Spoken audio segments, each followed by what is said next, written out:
Women against feminism is gaining ground, gaining popularity. There's a hashtag on Twitter that is being retweeted and retweeted in the millions.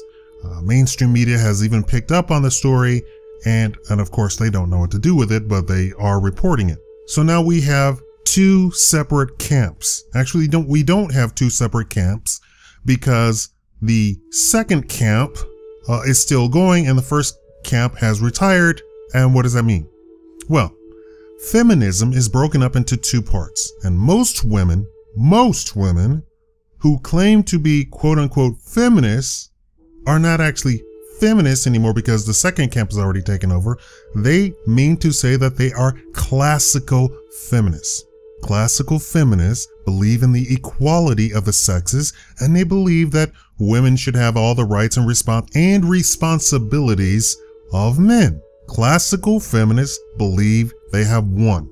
The game's over. They've achieved everything that they had hoped for. It is now solidly ingrained in Western civilization that women can do whatever they want, and just as much as men, right? I mean, not to the point where women can lift, thousands of pounds or anything like that. They can't, sling bodies over their shoulder. Women understand that there is a difference between, classical feminists understand that there's a difference between men and women, right? And they believe that they have won. Case closed. Let's go to the bar for a beer and cheer, right? The other camp of feminism, which is the feminism that is alive and kicking right now, is called the third wave feminism, first of all. And it is the radical feminist movement. And they do not believe that men and women are equal. They do not believe that women have achieved what they set out to achieve. They do not believe that they have every right and responsibility that women could ever have, right? And this is what everyone means when they say feminism. Classical feminism. Am I saying it right? Feminism is dead. Classical feminism has won. It's over. The party's over. Time for the beer, right? There's no longer a classical feminist movement. So if somebody asks you you're a feminist, they're not talking about classical feminism. They're talking about third wave feminism, which is rampant with, are you ready for this? Lesbians, man-hating lesbians, and man-hating regular women. They believe that they will not win until such time as men are subservient to women. Their agenda is not for the equality of sexes. It is for female dominance of the male sex, the male gender. Women against feminism is gaining ground, is gaining in popularity. Women are now waking up that when people say feminism, they're not talking about the equality of genders. They're not talking about men and women being equal to each other. They're not talking about women being free of any setbacks or discrimination that they once felt. They're no longer talking about that. They understand now that feminism is this lesbian man-hating stuff, where they actually go to Congress and say, men should pay child support regardless of my ability to work, regardless of the fact that I tricked a guy into getting me pregnant, yeah, it happens. Did you not know it happens? It happens. It happens all the time. How can somebody have 12 kids? And they have gone to court and not court, but they've gone to the legislatures around the country and in the federal government to say, we want you to completely ignore the fact that I have 11 children and not question it. Justice, they say justice is blind, but justice if it were really justice, they would not have money coming from a guy. Money coming from a guy who's not even the father of the children. This is how deeply ingrained and deeply corrupted this entire system is. I'm just concentrating on the child support right now because somebody, oh, that deadbeat dad, that deadbeat dad, that deadbeat, and women are repeating it now. Oh yeah, he's a deadbeat. He's not paying her. So now when the shoe's on the other foot, Holly Berry, she said there's no possible way that a child needs $20,000 a month. There's no possible way. No child on the planet needs $20,000 a month. This is impossible.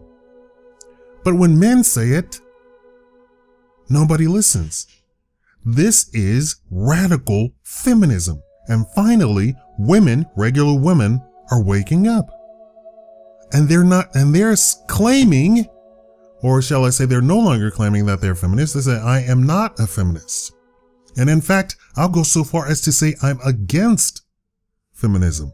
Such a weird word. Feminism.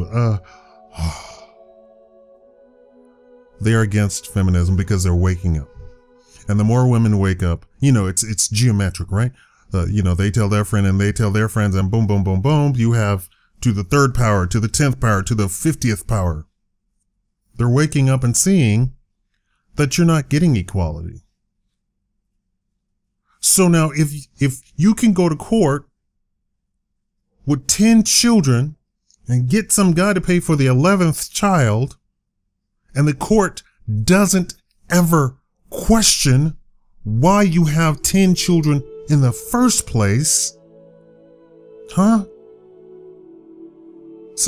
of the country is Christian. One of the chief people in the Christian Bible, the Jewish Bible, is King Solomon, and he was supposed to be super wise, right? What did he do? He didn't say this person gets the child, that person gets the child, and you pay for it. But he said, let's split the child in the middle. Now, why did he say let's split the child in the middle? He wanted to see who actually loved the child, right?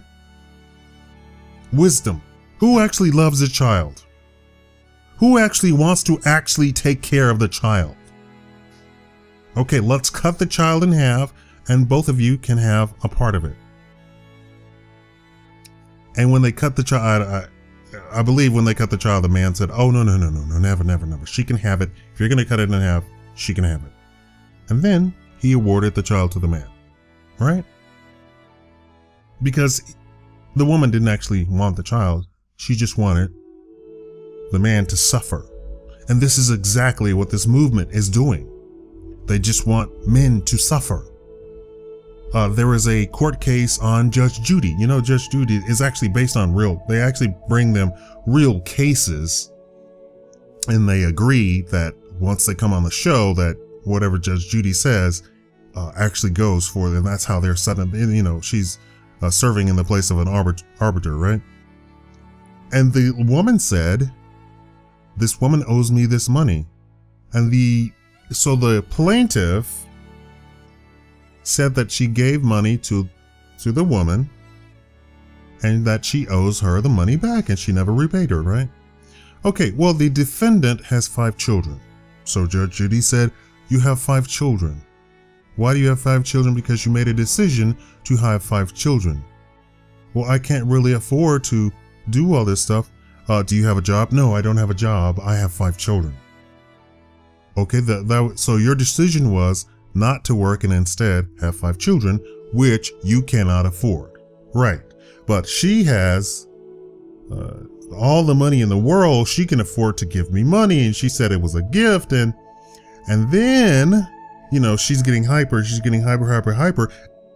As you get hyper, as you get emotional, the truth comes out, right? So she says she and her husband drive around in Beamers. How did you meet her? She taught a class and I attended the class. Okay, so this woman works. Yes. Does she have children? She has 2 children. So she has 2 children that she can actually afford. She works, so she provides income for herself and her children. as well as the husband. Yes, they are rolling in dough. Okay, well, that's their decision, right? They're rolling in dough. They have 2 children and they stopped at 2 children. Right. And she said that she was going to loan me the money. Case closed. But the thing was that Judge Judy said that it is a decision for you to have 5 children. You're not going to come up in my court and try and defend yourself and say that you don't owe money back to somebody when they gave you money with the intent that it was a loan and not a gift. People don't hand out $2,000. They just don't hand out $2,000. They'll hand out 20, they'll hand out 30, 40, 50, but not 2,000. Especially to a stranger that you met in a class and it was a teacher-student situation. And the woman is poor-mouthing. And this is how the state of the whole thing is. And for you all who don't believe that the people having children is part of feminism, it most definitely is. The feminists have not only adopted it, but they have taken the ball and ran with just that. The destruction of the family is all a part of their agenda as well. So women having, I mean, have you looked at this? Hollywood putting out movies that under the surface is saying, you don't need a man to raise a child. You can have the government pay for it. This is a part of feminism. This is what people mean when they're a feminist. I don't need a man. I can just have a child and take care of the child, and the child will love me and keep me and hold me, and I don't actually have to pay for it. The government can pay for it, or I can sue the guy and get whatever money I can get from him, including asking for $20,000 a month for the child. And the government, the court, the judges cannot question anything. Why do you have 5 children? Cannot be asked. Can't even ask the question. Who's paying for those 5 children? How did you come about having children when you're not married? In the story with the Judge Judy, that woman was married with 2 children. They were rolling in dough. When you look at it, one of the largest indicators of poverty is being a single mom. But yet feminism is championing this. How's it possible? How's that possible? If men are so terrible, and this is what feminism is today, why is it single men aren't poverty stricken, but single women are? And don't say it's because of children, because the child isn't the cause. The child is, that's the cart. That's not the horse. The horse is in front of you. The woman is the cause of the poverty. The child doesn't say it's to quit your job. The child comes after many other decisions have already been made. How to live your life. Do you want to get married or not? Do you want to get married or not before having sex? Should you have sex or not? Right? These are all part of that decision. You just don't, oh, I have a child, right? That never happens. Anyway, this is the dichotomy that we have today. We have feminism, classical feminism, as defined by women, actually, and they are very satisfied with their lot in life. You can be a CEO now. You can be president. Just because a woman hasn't been elected president doesn't mean that women can't be president. There is absolutely nothing, as it stands today, stopping a woman from being president. A woman was already close to being the party nomination for the Democratic Party. So that whole thing is done away with. And before Obama, we already had black candidates for president.